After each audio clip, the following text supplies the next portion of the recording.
नमस्कार, मैं हूं पुण्य प्रसून वाजपेयी। दस्तक में आपका स्वागत है। अमेरिकी कांग्रेस में भाषण तो राजीव गांधी ने 1985 में दिया था।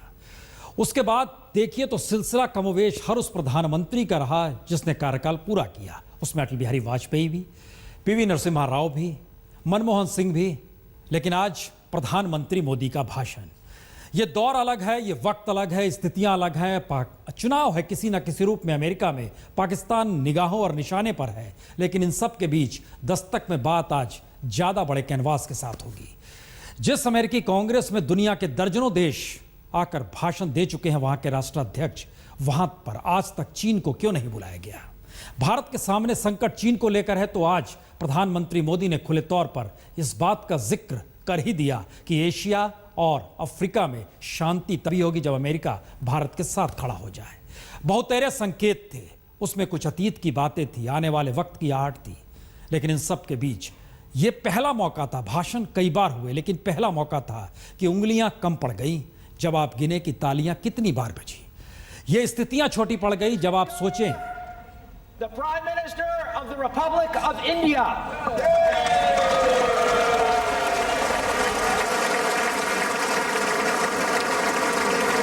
Narendra Modi, Prime Minister of the Republic of India.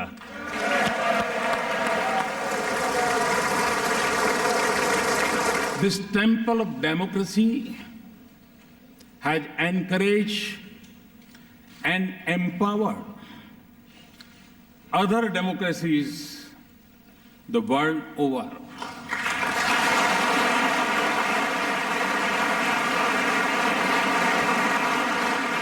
In Abraham Lincoln's words, that all men are created equal.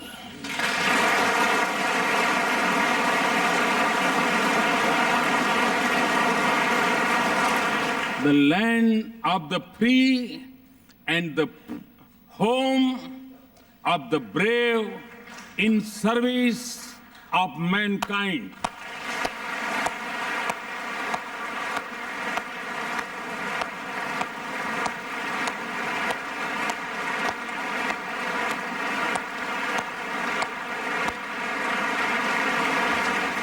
Our founding fathers too shared the same belief, individual liberty for every citizen of India.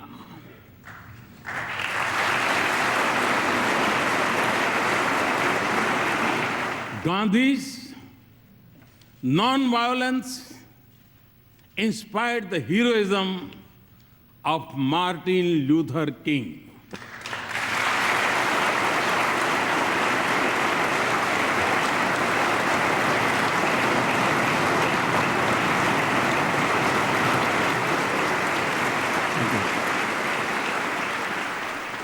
Martin Luther king और महात्मा गांधी। मसला सिर्फ इतना नहीं, दरअसल दुनिया के सबसे बड़े लोकतांत्रिक देश के प्रधानमंत्री अगर दुनिया के सबसे पुराने लोकतांत्रिक देश की अमेरिकी कांग्रेस के भीतर इस संवाद को बनाने की कोशिश कर रहे हैं कि दोनों देश एक साथ आ जाएं, तो इसके मतलब जो भी निकालिए, लेकिन 21वीं सदी की एक आहट है। क्या भारत अमेरिकी मित्र देशों की कतार में है? इस सवाल के साथ एक नई धुन छेड़ने का जिक्र आज प्रधानमंत्री ने किया। और 21वीं सदी की यह नई धुन किस दिशा में जाती है, आज सिलसिलेवार तरीके से समझे तो 50 मिनट के भाषण में कई मौकों पर, कई जगहों पर बिल्कुल नई स्थितियों के साथ प्रधानमंत्री मोदी ने कैसे स्थितियों को एक हुनरमंद कारीगर की तरह उभारा, जरा रिपोर्ट देखिए।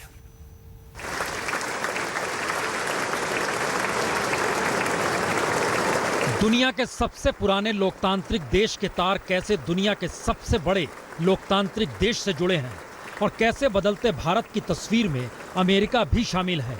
इसे जिस हुनर के साथ प्रधानमंत्री मोदी ने अमेरिकी कांग्रेस में रखा, उसमें तालियों की गड़गड़ाहट कभी रुकी नहीं। Our founding fathers too shared the same belief.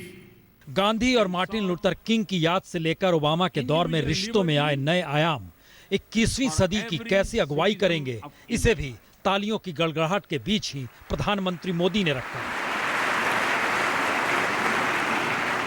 In granting me this Hindustan के भीतर बनते ग्लोबल भारत की तस्वीर ही नहीं बल्कि अमेरिका में भी हर क्षेत्र में काम करने वाले 30 लाख भारतीयों पर भी जब प्रधानमंत्री ने गर्व से जिक्र किया तो अमेरिकी तालियों की गड़गड़ाहट के बीच बदलते हिंदुस्तान को कमोवेश अमेरिकी कांग्रेस ने ही सलाम किया। आतंकवाद से घायल अमेरिका के दर्द को भारत की त्रासदी से जोड़ते हुए न सिर्फ मुंबई पर हुए हमले का जिक्र कर अमेरिका के साथ खड़े होने पर पीठ ठुकठुकाई, बल्कि खुले तौर पर तालिबान ही नहीं बल्कि पाकिस्तान की जमीन पर काम कर रहे आतंकवादी संगठन लश्कर और जैश का जिक्र कर आने वाले वक्त की चुनौतियों पर भी बिना लाग लपेट प्रधानमंत्री मोदी ने सीधी उंगली उठाई। in service of mankind.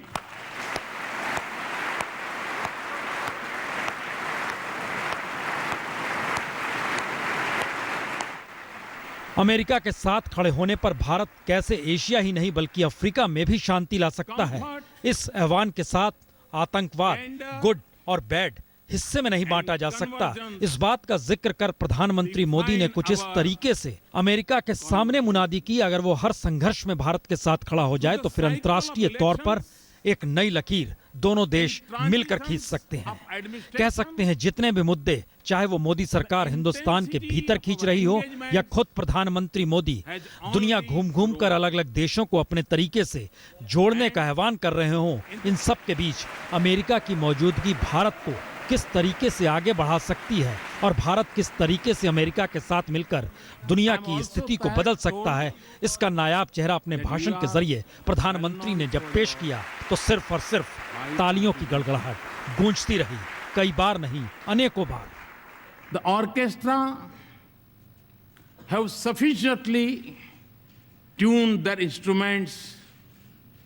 The baton has given the signal. And to that, if I might add, there is a new symphony in play.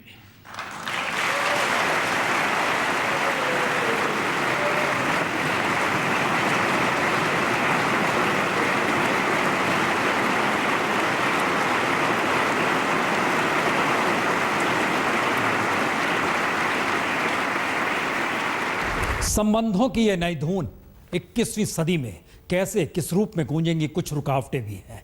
इन रुकावटों का भी जिक्र किया और उसमें कहीं ना कहीं भारत के पड़ोस में आतंकवाद और आतंकवाद को लेकर घायल अमेरिका, क्या वाकई वो साथ खड़ा होगा?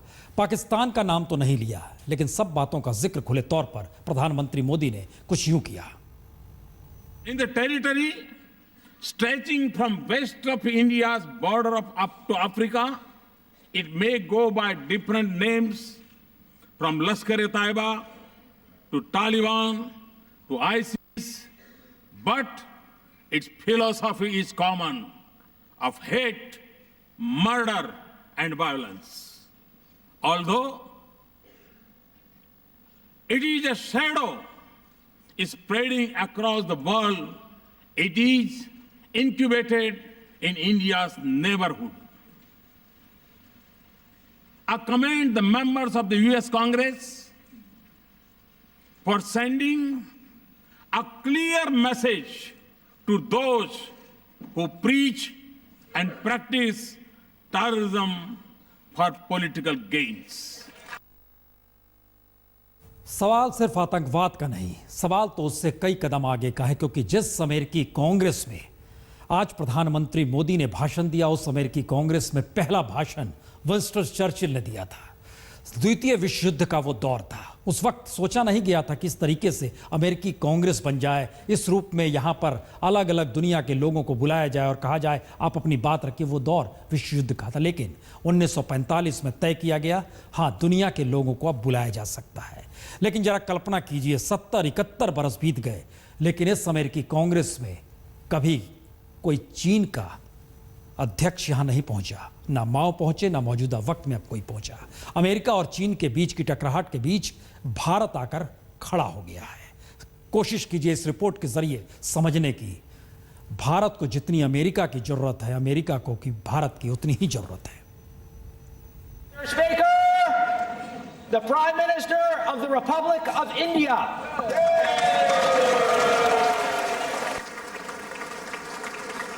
तालियों की गूंज के बीच प्रधानमंत्री मोदी ने ऐसे वक्त अमेरिका के चुने हुए प्रतिनिधियों और सीनेटरों को संबोधित किया जब अमेरिका खुद अपने नए राष्ट्रपति की खोज में है। I honored their courage and sacrifice for the ideals of freedom and democracy. लेकिन प्रधानमंत्री मोदी ने अपने भाषण में जिस तरह दुनिया के सबसे पुराने और सबसे बड़े लोकतांत्रिक देश के बीच बनते बढ़ते प्रगाढ़ होते संबंधों का जिक्र किया, उसने इसके संकेत तो दे ही दिए कि भारत अमेरिका की दोस्ती ऐतिहासिक मोड़ पर है। लेकिन समझना यह भी होगा कि अमेरिकी कांग्रेस को दर्जनों देशों के 117 प्रमुख संबोधित कर चुके हैं और इस फहरिस्त में ब्रिटेन से लेकर जर्मनी, जापान से लेकर फ्रांस और पाकिस्तान से लेकर इजराइल तक के राष्ट्राध्यक्ष शामिल हैं। लेकिन अमेरिकी कांग्रेस को कभी चीन के किसी राष्ट्राध्यक्ष ने संबोधित नहीं किया। यानी जिस तरह अमेरिकी कांग्रेस के स्पीकर की तरफ से प्रधानमंत्री मोदी को संबोधित करने का निमंत्रण मिला, उस तरह बीते 70 बरस में कभी चीन को अमेरिका की तरफ से निमंत्रण भेजा ही नहीं गया। यानी अंतर्राष्ट्रीय मंच पर अमेरिका और चीन के बीच दूरियां हैं, दोनों के बीच टकराव है और अमेरिका के लिए भारत से निकटता उसकी जरूरत है, क्योंकि एशिया में भारत के जरिए ही अमेरिका चीन के विस्तार को रोक सकता है और दूसरी तरफ चीन किसी भी तरह भारत को रोकने के लिए पाकिस्तान को हर संभव मदद लगातार कर रहा है, कर सकता है। तो ये सवाल हर जहन में भी उठ सकता है कि भारत के जरिए अमेरिका और पाकिस्तान के जरिए चीन कहीं अपनी कूटनीतिक बिसात तो नहीं बिछाते, क्योंकि आतंकवाद के मुद्दे पर भारत के लिए पाकिस्तान सबसे बड़ी मुश्किल है। लेकिन एक वक्त अमेरिका के संबंध पाकिस्तान के साथ ही अच्छे रहे तो नेहरू या इंदिरा गांधी तक को अमेरिका ने कांग्रेस को संबोधित करने का निमंत्रण नहीं भेजा, बल्कि उस दौर में अमेरिकी कांग्रेस में पाकिस्तान के अयूब खान 1961 में ही संबोधित कराए। और उसके बाद देखिए, जब अफगानिस्तान में रूसी सेना हारी और 9/11 की घटना हुई तो भारत पाकिस्तान के बीच बैलेंस बनाने में ही अमेरिका लगा रहा। 1985 में पहली बार भारत के किसी पीएम यानी राजीव गांधी को अमेरिकी कांग्रेस को संबोधित करने के लिए निमंत्रण दिया गया। तो 1989 में बेनजीर भुट्टो को अमेरिकी कांग्रेस में संबोधित करने का निमंत्रण भेज दिया गया, जबकि भारत में आतंक की घुसपैठ बेनजीर के दौर से ही शुरू हुई। लेकिन मौजूदा वक्त में अमेरिका के लिए रणनीतिक तौर पर भारत सबसे अनुकूल देश है और भारत के सामने भी चीन या पाकिस्तान को रोकने के लिए अमेरिका के साथ की जरूरत है। तो अमेरिका के साथ सैन्य तंत्र के इस्तेमाल को लेकर logistic exchange memorandum of agreement के नाम पर एक ऐसे समझौते की दिशा में अब दोनों देश बढ़ रहे हैं, जिसके तहत अमेरिकी फौजी विमान भारत और भारत के सैन्य अड्डों पर ईंधन या मरम्मत तक के लिए उतर सकते हैं। दरअसल जिन सवालों को आज प्रधानमंत्री मोदी ने अमेरिकी कांग्रेस के भीतर रखा, उसमें कह सकते हैं तालियां उस पर भी सबसे ज्यादा बनी जहां पर पर्यावरण संतुलन का जिक्र था। यह अमेरिका की जरूरत है। भारत के भीतर सवाल न्यूक्लियर का है, उससे ऊर्जा पैदा कैसे की जाए, उस पर कोई सहमति नहीं बनी है।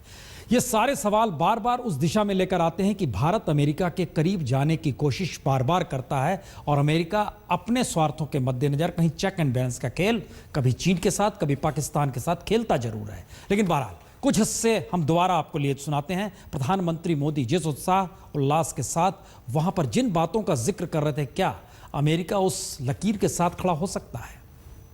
Continue to celebrate our age-old diversity. Today, across its individuals and institutions, in its villages and cities, in its streets and states, are anchored in equal respect for all faiths and in the melody of hundreds of its languages and dialects. India lives as one. India grows as one. India celebrates as one.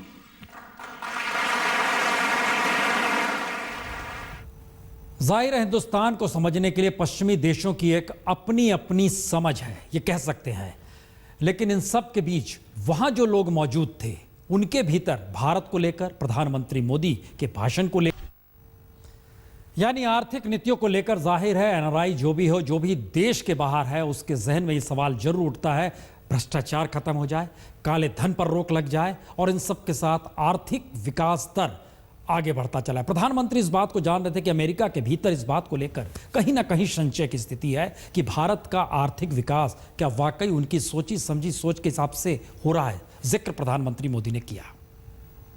Mr. Speaker, in every sector of India's forward march, I see the US as an indispensable partner.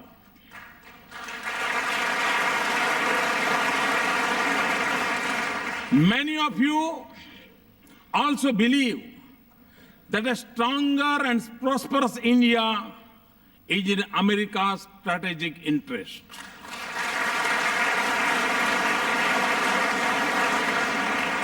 Let us work together to convert shared ideals into practical cooperation. There can be no doubt that in advancing this relationship, both nations stand to gain. As the US businesses search for new areas of economic growth, markets for their goods, a pool of skilled resources, and a global locations to produce and manufacture, India could be their ideal partner.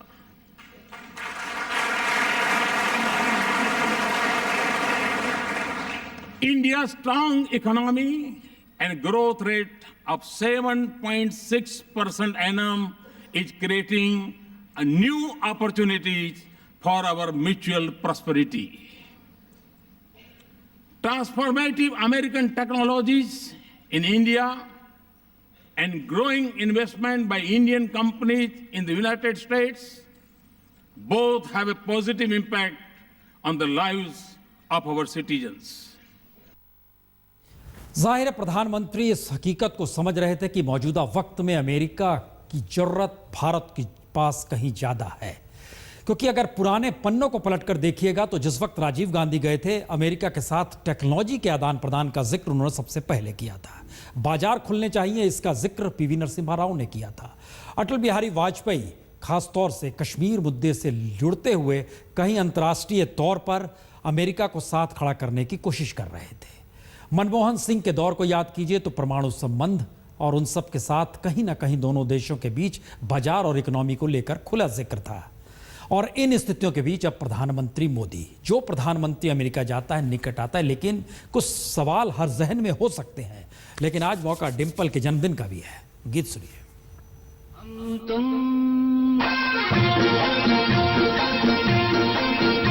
एक कमरे में बंद हो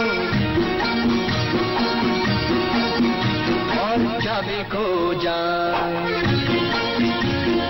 हम तुम एक कमरे में बंद हो और चाबी खो जाए, तेरे नैनों की फूल भुलैया में चाबी खो जाए,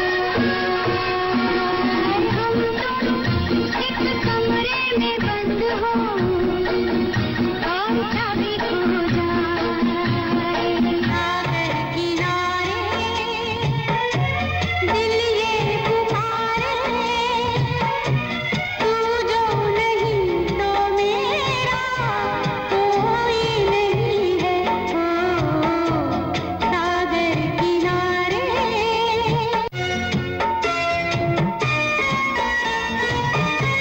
जागे नजारे, जागी हवाएं, जब प्यार जागा, जागी फिजाएं।